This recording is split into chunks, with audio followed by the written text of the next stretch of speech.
Hello, my fellow Floridians.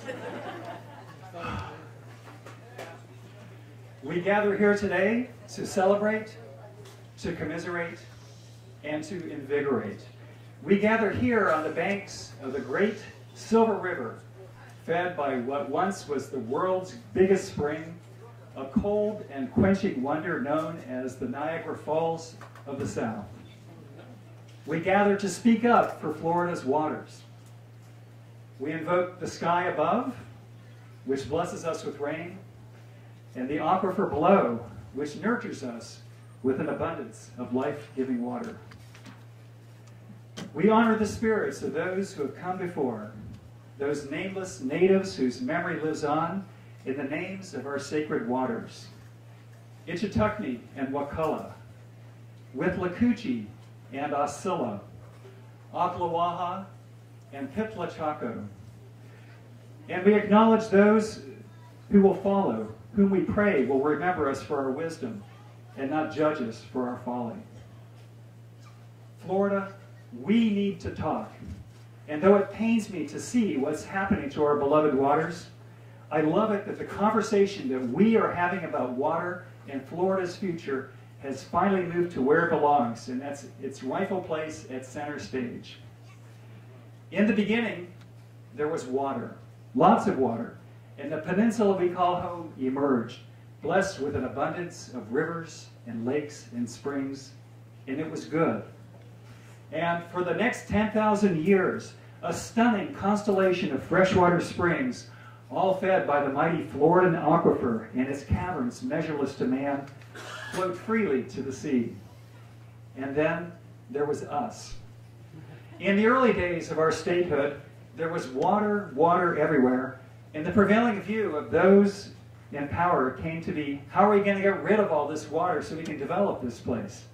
And thus was born an era of technological mastery in which water in Florida was seen more as scourge than the stuff of life.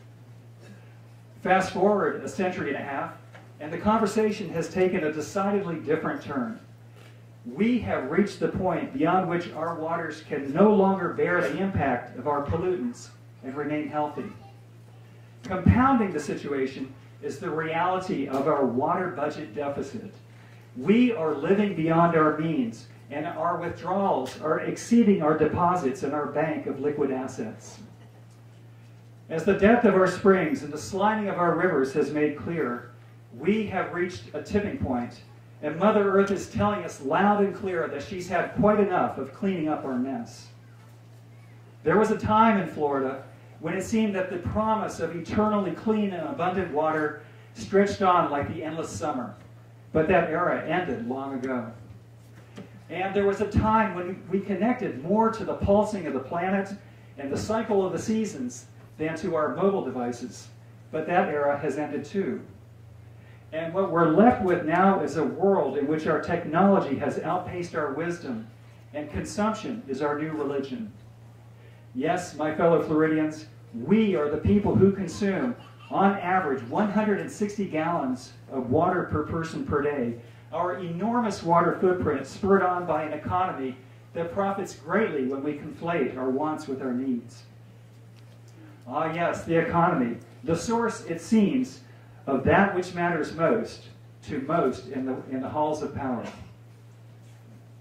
But consider that ecology precedes economy, and not just in the dictionary.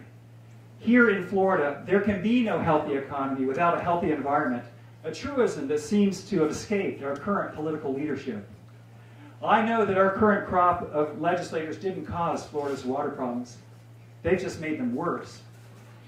Our watered-down water laws are the result of 40 years of lax enforcement and quote-unquote reasonable people arguing either that there's not a problem or that we can't afford to fix it.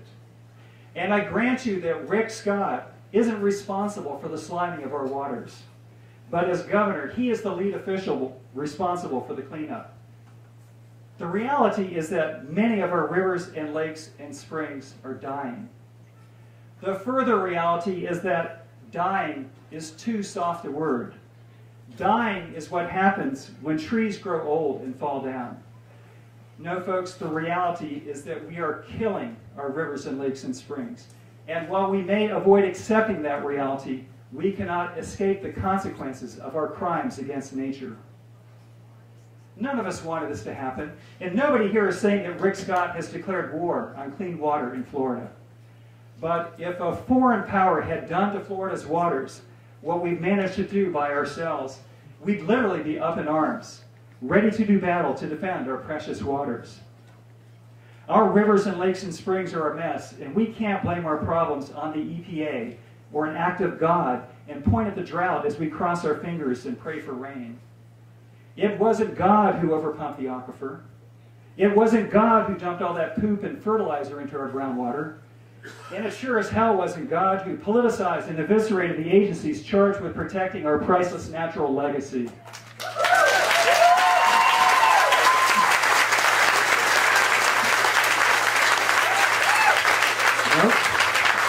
No, folks, that would be we the people, and the people we elected, who are responsible for this mess. And so I say to Governor Scott, Florida is a special place, but we are not special people. We are no or more or less special, and our needs are no more or less important than those who have come before or those who will follow. Governor, what makes you think that we are so special? What makes you think that we, the current crop of Florida residents who are here today, but who assuredly will be gone tomorrow, that we should be the one to deplete the aquifer and poison our rivers and lakes and springs before we ship off to the hereafter? I reject the cultural narcissism implicit in this attitude that essentially says to the future, it sucks being you. And Governor, I know, Governor, that you think that you're doing us a favor, but I beseech you, Mr. Governor, not in our name, sir, not in our name.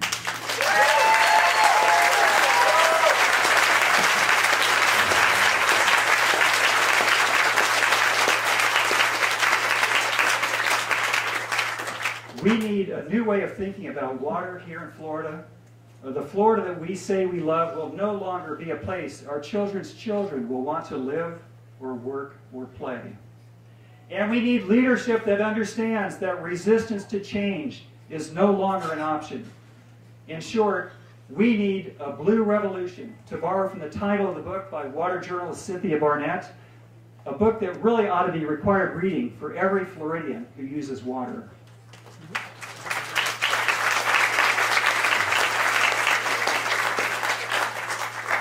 We need our conservative governor to affirm by word and by deed that conserve is not a four-letter word.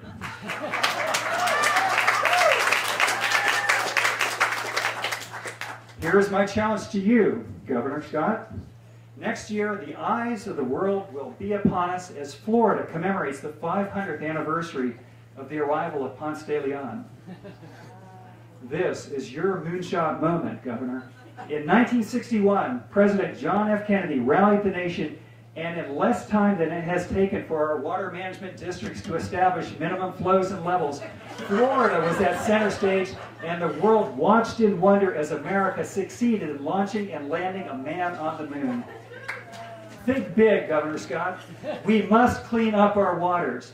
I know it can be done. We are not just a nation of dreamers, we are a nation of doers.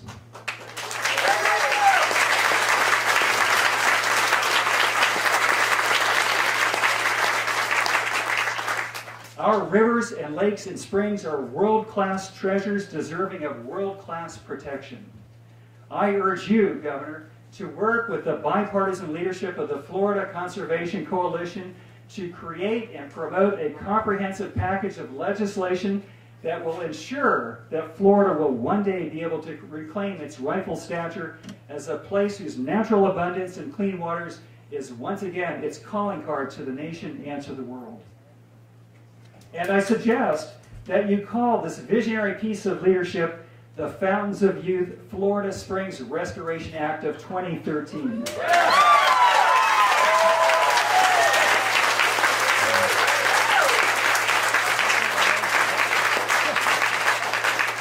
Be the visionary, Governor Scott. Inspire us to embrace change, not because we are governed by law, but because we are governed by conscience.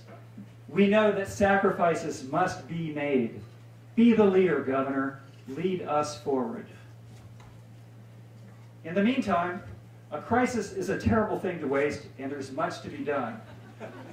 So what can we do? Well, as it turns out, a lot. For starters, we can channel our inner Gandhi and be the change that we wish to see in the world. And if you've not done so already, be prepared to question a lot of old assumptions. We're all going to need to use a lot less water. And now would be a good time to kiss your lawn sprinklers goodbye. Ditto the fertilizer and pesticides. Let's get real about being Florida friendly. In a state where agriculture is king, horticultural products and not food are the #1 cash crop, and half the potable water delivered to households in Florida ends up being dumped on the ground. What's wrong with this picture? Artificially enhanced lawns are a lifestyle choice, like smoking, and though the habit may bring you pleasure, it is seriously injurious to the environment around you. Get over it.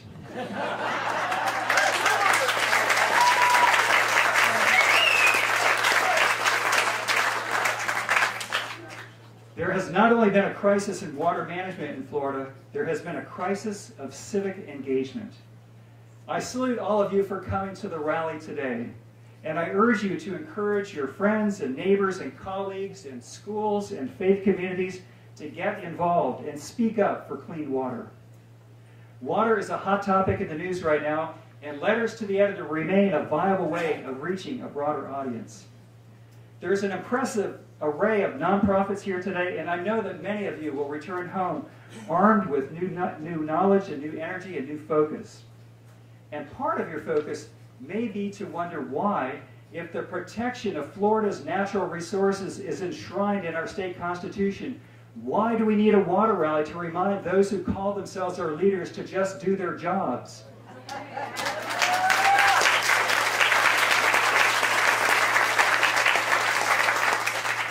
And maybe now is the time to begin the conversation about establishing legally enforceable, inalienable rights of natural ecosystems.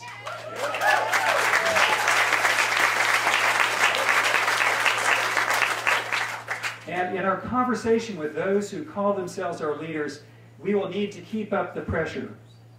For the forces aligned against the cause of clean and abundant water are many, and their pockets are deep. The St. Johns River Water Management District tepidly asks us to cut back. But for what? So that there will be enough water for the Canadian billionaire and his 30,000 thirsty cows next door? What's wrong with this picture? I've seen nothing in the statutes to suggest that the water management districts must approve every consumptive use permit application that comes their way. But they act like they think they're not doing their jobs if they vote to conserve our resources. What's wrong with this picture?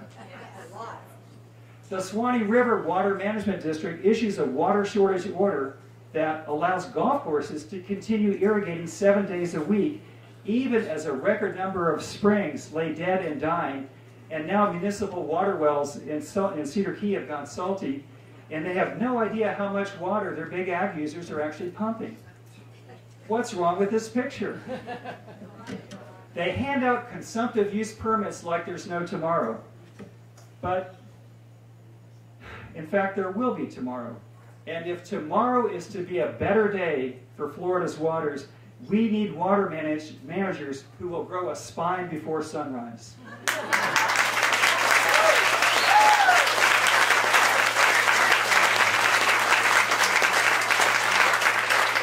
So let us pick up the phone and encourage them on their paths to wisdom.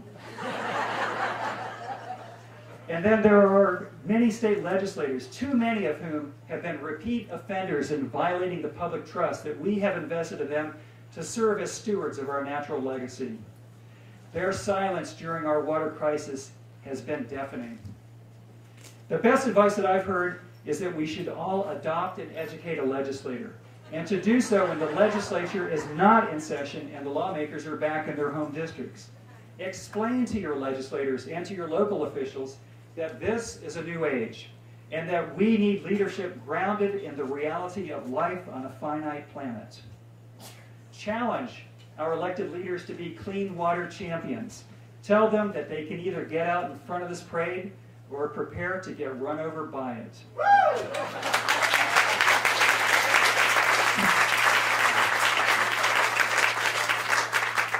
I don't claim to be an expert, but I do make a living as an artist who sees deeply.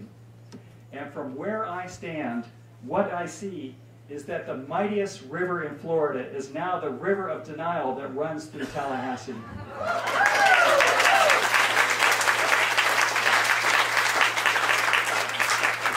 What I see is a stunning abdication of responsible oversight of our priceless rivers and lakes and springs. The party's over, folks. We simply cannot sustain the old way of thinking. Our children deserve better. The planet deserves better. But if we wake up and end the denial, and if we're smart and disciplined, we can create a future in which mindful Floridians are joined in our common resolve to protect the water we have and waste not one precious drop. We know that water is at the heart of the Florida experience. And even though water is what connects and defines us, we've been told that decisions about our water future should be based on reason and not on emotion.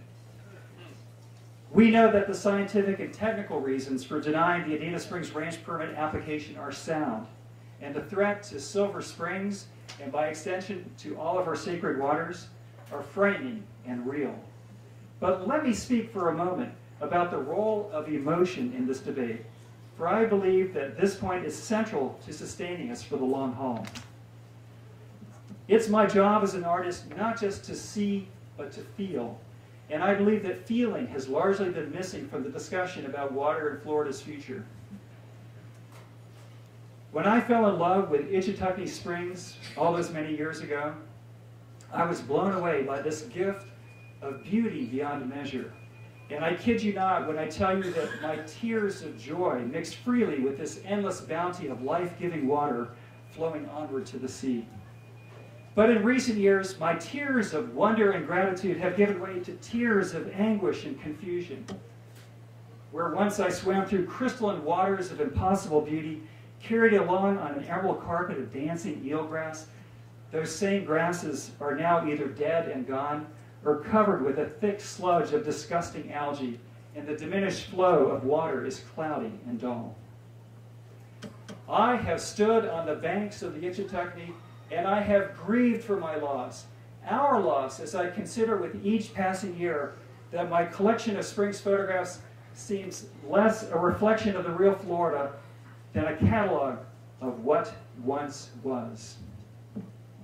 I stand before you, a man on fire, and I tell you that my tears have not doused the flames of my passion, but rather they have fired the strength of my resolve. Embrace your pain. This is my advice to you. Trust that your pain is an accurate barometer of the pain of the earth. We are creatures of spirit, and we crave spirit connection with these sacred waters that sustain us, body and soul. In the world, according to those who neither speak nor understand this language of the heart, spirit connection with place is an externality that has no place in their economic equation. But you must remember this. Our hearts are deeper than their pockets.